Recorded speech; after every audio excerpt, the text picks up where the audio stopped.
ডিসেম্বরের মধ্যে যদি নির্বাচন না হয় তাহলে আর কখনোই নির্বাচন হবে না, এমন আশঙ্কার কথা জানিয়েছেন বিএনপি নেতা মির্জা আব্বাস। অন্যদিকে সংস্কার প্রস্তাব নিয়ে রাজনৈতিক দলগুলোর মধ্যে যে বিভেদ সেটা কিন্তু স্পষ্ট। আগামী দিনে যদি এই প্রস্তাবনার মধ্যে তারা একমত না হন তাহলে নির্বাচনের কোন দিকে যাবে সেসব প্রশ্ন নিয়ে আজকে ভোটের ট্রেন আপনাদের সঙ্গে আছি নাজমুস সাকিব। আজকে ভোটের ট্রেনে আমরা যাব, তবে তার আগে দেখে আসবো আজকে রাজনৈতিক দলগুলো কে কোথায় কি বলেছেন। আজকে বেশ কিছু দল কিন্তু কথাবার্তা বলেছেন, তার মধ্যে আমরা দেখতে পাচ্ছি যে বিএনপির নেতা মির্জা আব্বাস তিনি আজকে সকালে কথা বলেছেন যে ডিসেম্বরের মধ্যে নির্বাচন এক ব্যক্তি চান না, তিনি ডক্টর ইউনূস, এবং আগামীর যেই নির্বাচন সেটা যদি ডিসেম্বরের মধ্যে না হয় তাহলে সেটা আর পরে হওয়ার সম্ভাবনা তিনি কিন্তু দেখছেন না। তার জন্য সরকারকে তিনি আন্তরিক হওয়ার আহ্বান করেছেন। 12 দলীয় জোট আজকে এক বিবৃতিতে বলছে যে সব গণতান্ত্রিক দল ডিসেম্বরে নির্বাচন চায় এবং সেই প্রক্রিয়া এগিয়ে নেওয়ার জন্য তারা অনুরোধ করেছেন। এলডিপির যিনি চেয়ারম্যান তিনি বলেছেন, ডক্টর রেদওয়ান আহমেদ বলছেন যে সকল দলই চায় ডিসেম্বরের মধ্যে নির্বাচন এবং তারাও কিন্তু ঠিক একইভাবেই নির্বাচনটা চাচ্ছেন। এবং ডক্টর মোহাম্মদ রেজাউল করিম যিনি বিএনপির যিনি জামায়াতের নেতা তিনি বলছেন যে সংস্কার, বিচার এবং অবাধ নির্বাচনের পরিবেশ তৈরি করার জন্য তিনি কিন্তু সরকারকে আহ্বান করেছেন। আমরা এসব বিষয় নিয়ে আলোচনা করব। আজ আমাদের সঙ্গে যুক্ত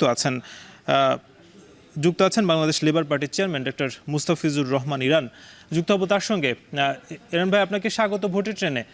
আমরা শুরুতে একটু জানতে চাই যে আপনাদের দলটি তো প্রথম যখন প্রতিষ্ঠা পায় 1974 সালে, এরপর আবার পুনঃপ্রতিষ্ঠা পায় 1977-এ, কিন্তু এই যে একটা দীর্ঘ সময় আপনারা বাংলাদেশের রাজনীতি করেছেন, জনপ্রিয়তা আপনারা কতটা পেলেন?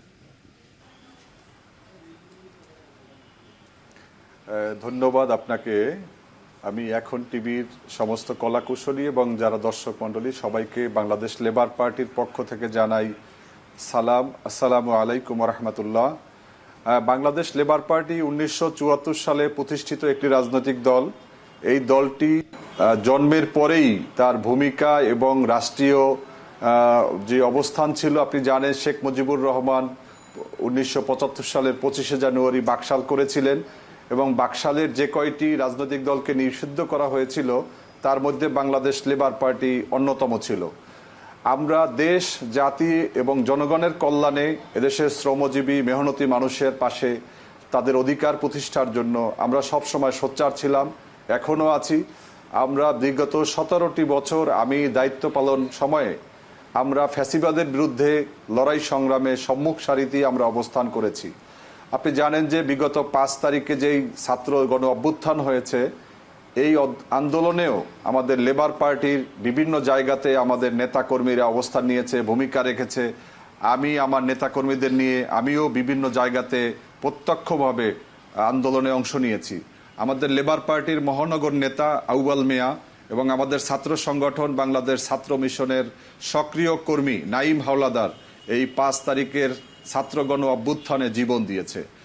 আমি মনে করি যে লেবার পার্টি একটি জন্ম থেকেই একটা বিপ্লবী, এদেশের জনগণের অধিকার প্রতিষ্ঠার একটি রাজনৈতিক সংগঠন।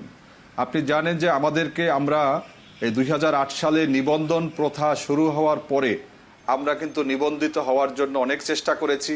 সারা বাংলাদেশে নির্বাচন কমিশনের যে ক্রাইটেরিয়া রয়েছে, অফিস, কমিটি এবং তার যে সমর্থক গোষ্ঠী, আমরা সমস্ত কিছু আমরা তৈরি করে আমরা যথাযথভাবে উপস্থাপন করেছি। আমাদেরকে কিন্তু বারবার আমাদেরকে প্রত্যাখ্যাত করেছে আমাদের বৈরী পরিবেশ। এই খুনি হাসিনার সরকার, আমরা তার বিরুদ্ধে আন্দোলন সংগ্রামে বিশেষ করে বিএনপির সাথে আমরা 2007 সাল থেকেই কিন্তু বিএনপির সাথে সমমনা হিসাবে 18 দলীয় জোট, 20 দলীয় জোট, যুগপৎ আন্দোলনের সক্রিয় দল হিসাবে আমাদেরকে নিবন্ধন থেকে বঞ্চিত করা হয়েছে।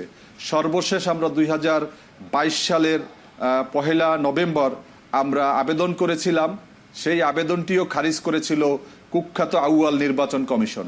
পরবর্তীতে আমরা আদালতে গিয়েছি, আমরা আদালত থেকে রুল পেয়েছি এবং সর্বশেষ গতকালকে আমরা সর্বোচ্চ আদালত থেকে আমাদের নিবন্ধন আমরা ফিরে পেয়েছি।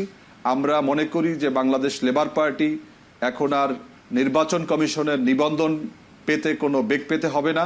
আমরা অল্প দিনেই আমাদের নিবন্ধনের কাগজ এবং আমাদের প্রতীক আমরা পেয়ে যাব। আপনি যেই প্রশ্ন প্রথমে করেছেন যে আজকে নির্বাচনী বিভিন্ন রাজনৈতিক দল ব্যক্তিদের যে বক্তব্য, আমরা দীর্ঘদিন যাবৎ কিন্তু একটা ফ্যাসিবাদের বিরুদ্ধে লড়াই করেছি। আমরা সবাই যাদের কথা আপনি বলেছেন, সবাই কিন্তু আমরা একই সুরে, একই কণ্ঠে, একই দাবিতে আমরা রাজপথে কাঁধে কাঁধ মিলিয়ে আমরা কিন্তু অবস্থান করেছিলাম। আমাদের ভিতরে কোনো প্রকার মতানৈক্য ছিল না, মতভেদ ছিল না। আমরা একে অপরের প্রতি কাদা ছোড়াছড়ি করি নাই। কিন্তু 5 তারিখের পরে আমরা ফ্যাসিবাদকে হটানোর পরে আমরা ফ্যাসিবাদ বিরোধী যেই শক্তিগুলো আমরা কিন্তু খণ্ড বিখণ্ড হয়ে গিয়েছি। আমরা কিন্তু এক এক জন এক এক জায়গা থেকে আমরা কথা বলছি। আমরাও কিন্তু বিএনপির সাথে এখনো যুগপৎ আন্দোলনের শরিক হিসাবে আমরা তাদের সাথে আমাদের যোগাযোগ রয়েছে। আমরা তাদের সাথে বৈঠক এবং বিভিন্ন কর্মকাণ্ডে যুক্ত রয়েছি। বিএনপি এবং সমমনা দলগুলো তারা চায় যে ডিসেম্বরের মধ্যে নির্বাচন। জামাত ইসলামী আমরা লক্ষ্য করেছি, তারাও বলেছে যে রমজানের আগে নির্বাচন চায়। এনসিপিও বলেনি যে নির্বাচন হতে পারবে না। আমি মনে করি যে এই রাজনৈতিক দলগুলোর একটা সহ অবস্থান, একটা সঠিক জায়গাতে পৌঁছতে খুব একটা বেগ পাওয়ার মতো বক্তব্য বিবৃতি এখনো আমি লক্ষ্য করি না। আমি মনে করি ডক্টর মোহাম্মদ ইউনূস, তাকে আমরা সবাই মিলে যে দায়িত্ব দিয়েছি, কিন্তু এই দায়িত্ব পালনের ক্ষেত্রে তার যে টিম, তিনি যেই যাদেরকে এই রাষ্ট্র পরিচালনার জন্য মনোনীত করেছেন, তারা অনভিজ্ঞ, অযোগ্য এবং অপদার্থ বা বিভিন্ন জায়গাতে মেরুদণ্ডহীন হিসাবে তারা তাদের কর্মকাণ্ড কিন্তু ইতিমধ্যে প্রমাণ করেছে। তিনি কিন্তু ইরান ভাই, আপনারা তো বলছেন যে অন্যান্য দল যেমন বিএনপি আসলে ডিসেম্বরের মধ্যে নির্বাচন চাচ্ছে, বাকিরাও এর আশপাশ সময় চাচ্ছে। আপনাদের দলের আসলে অবস্থানটা কি? আমরাও মনে করি যে আমাদের ঐক্যমত্য কমিশনের সাথে আগামী 2 তারিখে প্রধান উপদেষ্টা সহ একটা বৈঠক আমাদের রয়েছে। আমরা মনে করি যে এই ঐক্যমত্য কমিশন তারা একটা সনদ তৈরি করবে এবং এই সনদের মধ্য দিয়ে তাদের কিন্তু কর্মকাণ্ড অনেকটা এগিয়ে গেল। এরপরে কিন্তু যেই পয়েন্টগুলোতে আমরা একমত হয়েছি যে যেগুলো অধ্যাদেশ আকারে আমরা সংস্কার করব, এগুলো কিন্তু অলরেডি করার সুযোগ রয়েছে। কিন্তু আমরাও মনে করি, লেবার পার্টি স্পষ্টভাবে বলতে চায় যে যেই কমিশনে বা আমাদের ঐক্যমত্য কমিশন যতটুকু কাজ করেছে, এরপরে অনেক সময় রয়েছে। নির্বাচন আগামী ডিসেম্বরে হতে পারে, কিন্তু যদি কোনো যৌক্তিক কারণে এই নির্বাচনকে ফেব্রুয়ারিতে নিতে হয়, নির্বাচনকে জানুয়ারিতে নিতে হয়, এটাও খোলামেলাভাবে বা যৌক্তিক কারণ যদি উপস্থাপন করতে পারে। বিএনপিও কিন্তু 17 বছর লক্ষ লক্ষ মামলা এবং কোটির উপরে আসামিদেরকে নিয়ে গুম, খুন, অপহরণ, আয়না ঘরে যারা রয়েছেন, এরা কিন্তু বিএনপির নেতাকর্মী, জামাত ইসলামী নেতাকর্মী, আমাদের নেতাকর্মী। যার কারণে আমরা মনে করি যে এই ক্ষমতা, এটা হচ্ছে জনগণের, যে তাদের সেবা দেওয়ার জন্য সরকারের যে সময়সীমা, তার মধ্যে আপনারা নির্বাচন চান। আমরা আরেকটা বিষয় আসলে জানতে চাই যে সংস্কার প্রস্তাবনাগুলো তো আপনারা দিয়েছেন এবং সেই সংস্কারের আসলে কিছু কিছু দিক আমরা আসলে জানতে চাইবো। তবে তার আগে নিব ছোট একটা বিরতি, ফিরবো কিছুক্ষণ পর।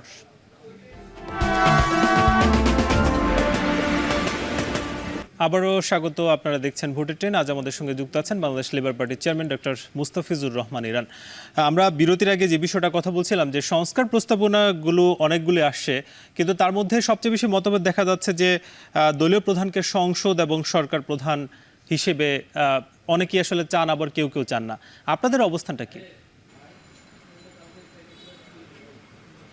ধন্যবাদ। আমি তার আগের একটা কথা একটু ক্লিয়ার করে নিই। বাংলাদেশ লেবার পার্টি মনে করে যে বিএনপি, জামাত বা এনসিপি বা সরকারের যে প্রস্তাবনা 30শে জুনের কথা, বিএনপি আমরা চাচ্ছি ডিসেম্বরে, জামাত চাচ্ছে রমজানের আগে। এখন কিন্তু সরকার প্রধান অথবা নির্বাচন কমিশন তারা কিন্তু একটা নির্বাচনের রোডম্যাপ দিতে পারে স্পষ্টভাবে, জাতিকে পরিষ্কার করতে পারে যে তারা নির্বাচন চান বা নির্বাচনের জন্য রোডম্যাপ ঘোষণা করেছেন। এবং এটা জানুয়ারি হোক, এটা ফেব্রুয়ারির 10 তারিখ হোক, এটা ডিসেম্বরের 30 তারিখ হোক, সুনির্দিষ্ট একটা রোডম্যাপ দিলে আমার বিশ্বাস বিএনপি এটার বিরোধিতা করবে না। কিন্তু আপনারা কি চান, মানে লেবার পার্টির অবস্থানটা কি? সেটা কি ডিসেম্বর, জানুয়ারি, ফেব্রুয়ারি, কোন মাস চান আপনারা? আমরা দ্রুত সময় একটা নির্বাচন চাই, যার কারণ হচ্ছে বর্তমান সরকারের যেই অবস্থা, তারা কিন্তু এই সাধারণ আন্দোলনগুলোকেই কিন্তু এখন পর্যন্ত দমাতে পারে নাই। এখন পর্যন্ত প্রশাসন থেকে ফ্যাসিবাদের দোসরদেরকে এখন পর্যন্ত তারা সরাতে পারে নাই। দ্রুততম সময় আমরা আপনার উত্তরটা পেয়েছি, তবে যে বিষয়টা আমরা কথা বলছিলাম যে দলীয় প্রধান সংসদ কিংবা সরকার প্রধান হতে পারবেন কিনা, কি অবস্থান আপনাদের? আমরা এই বিষয়টা বলেছি যে এটা যদি হয় তাহলে কিন্তু দলের ভিতরে বিভিন্ন ধরনের সমস্যা সৃষ্টি হবে। মনে করেন আমি দলের প্রধান, আমি কিন্তু সংসদের প্রধান হতে পারবো না। আমি আবার আমার কি বলে সংসদীয় কমিটির প্রধান হতে পারবো না। এগুলো আসলে হয় না। আমাদের বাংলাদেশ এটা একটা ছোট রাষ্ট্র। এটাকে আপনি যদি আমেরিকার মতো, এখানে যদি আপনি ব্রিটেনের মতো সিস্টেমগুলোকে যদি একবারে সবগুলোকে প্রতিষ্ঠা করতে চান তাহলে কিন্তু তা সম্ভব হবে না। আমি মনে করি যে আমাদের উপযোগী যেই সমস্ত বিষয়গুলো রয়েছে, যে আমাদের সর্বপ্রথম যেই স্বচ্ছতা, জবাবদিহিতা, এই জায়গাগুলোকে বেশি বেশি আমাদের নিয়ে আসা দরকার। কিন্তু ইরান ভাই, একটা বিষয় আসলে বারবার বলা হচ্ছে যে প্রধানমন্ত্রীর ক্ষমতা খুব বেশি বাংলাদেশে, যার ফলে এই ক্ষমতা যাতে একটা ডিসেন্ট্রালাইজড হয়, সেই বিষয়টার জন্য মূলত অনেকে আসলে এটাকে সাপোর্ট করছেন। আপনারা আসলে কি বলবেন? আমরা বলেছি যে প্রধানমন্ত্রীর ক্ষমতা এটাকে আরো বেশি একটু কমানো দরকার, আর রাষ্ট্রপতির ক্ষমতা বাড়ানো দরকার। আমরা 14 সালে বেগম খালেদা জিয়ার সাথে আমরা গিয়েছিলাম রাষ্ট্রপতি তৎকালীন সময় আব্দুল হামিদের কাছে, এবং আমি নিজে উপস্থিতিতে আমি দেখেছি যে তিনি বলেছিলেন যে আমার করার কিছু নাই। তার কাছে তেমন কোনো সুযোগ ছিল না বা তার কোনো পদক্ষেপ নেওয়ার অবস্থা ছিল না, তিনি এমনটা বলতে চেয়েছেন। কিন্তু আমরা চাই যে প্রধানমন্ত্রী এবং রাষ্ট্রপতির যে ক্ষমতা, এর ভারসাম্য থাকবে, এবং এখানে যেন একটা রাষ্ট্র স্বৈরাচার না হয়, ফ্যাসিবাদের সৃষ্টি না হয়, কর্তৃত্ববাদী সরকার না হয়। এজন্য গণতন্ত্রের স্বার্থে এবং জনগণের সুশাসন প্রতিষ্ঠার জন্য আমরা মনে করি যে রাষ্ট্রপতি এবং প্রধানমন্ত্রীর যে ক্ষমতার ভারসাম্য দরকার। সেক্ষেত্রে আরেকটা বিষয় বেশ কথা উঠছে যে একই ব্যক্তিকে দুইবার প্রধানমন্ত্রী করা যাবে কিনা, কিংবা তিনি কি এর বেশিও হতে পারবেন কিনা, আপনারা কি বলবেন? দেখুন, আমরাও এটার জবাব দিয়েছি। আমরা বলেছি যে এক ব্যক্তি পরপর দুইবার, মনে করেন বেগম খালেদা জিয়া বেশ 2-3বারের মতো কিন্তু প্রধানমন্ত্রী নেই।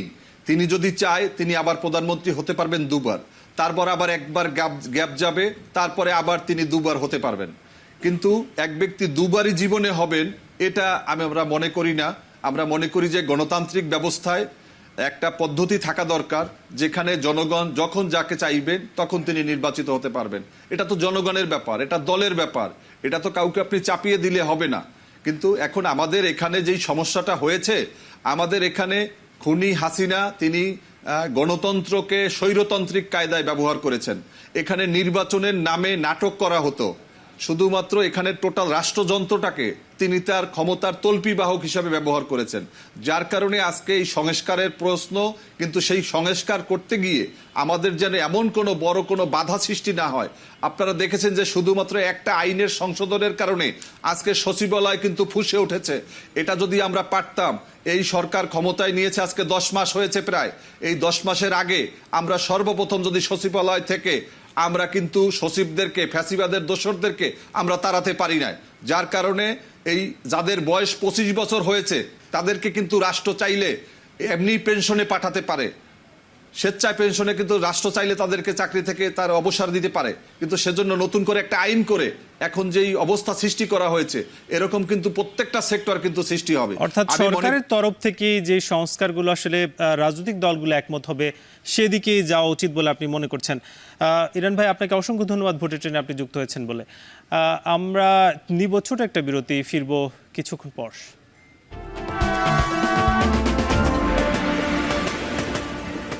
আবারও স্বাগত, আপনারা দেখছেন ভোটের ট্রেন। এবার দেখে আসবো সংসদীয় আসন পরিক্রমা। আজকে আমরা কথা বলবো ঢাকা 8 আসন নিয়ে, যেটা সংসদীয় আসন 181। মতিঝিল, শাহবাগ, রমনা, পল্টন এবং শান্তিবাগ এই এলাকাগুলো নিয়ে ঢাকা অবস্থিত এবং মোট ভোটার আছেন এখানে 2,70,650 জন, যার মধ্যে পুরুষ ভোটার 1,51,938 এবং নারী ভোটার 1,18,711 জন এবং তৃতীয় লিঙ্গের ভোটারও কিন্তু একজন আছেন। আজকে আমাদের সঙ্গে অতিথি হিসেবে যিনি যুক্ত ছিলেন জানাচ্ছিলেন যে আগামীর যে নির্বাচন, সেই নির্বাচনের একটা সংস্কার প্রক্রিয়ার মধ্য দিয়েই হওয়া উচিত, তবে সেটা যাতে খুব বেশি সময় না যায়, ডিসেম্বর, জানুয়ারি কিংবা সর্বোচ্চ ফেব্রুয়ারি পর্যন্ত তিনি কিন্তু মতামত ব্যক্ত করেছেন। এবং তিনি আরও যেটা জানাচ্ছেন যে আগামী নির্বাচন যাতে অবাধ সুষ্ঠু হয় এবং বিগত নির্বাচনগুলোর মতো না হয় সেই প্রত্যাশাও কিন্তু তাদের আছে। এবং লেবার পার্টি বিগত সময়ে তারা আসলে নির্বাচন কমিশন থেকে যে নিবন্ধন সেটা পায়নি এবং আগামী দিনের অর্থাৎ আগামী 30 দিনের মধ্যে তারা কিন্তু সেই নিবন্ধন পাওয়ার প্রত্যাশাও করছেন। আজকের মতো ভোটের ট্রেন শেষ করবো, আগামীকাল নতুন কোনো বিষয়ে আলোচনা হবে। শুভরাত্রি।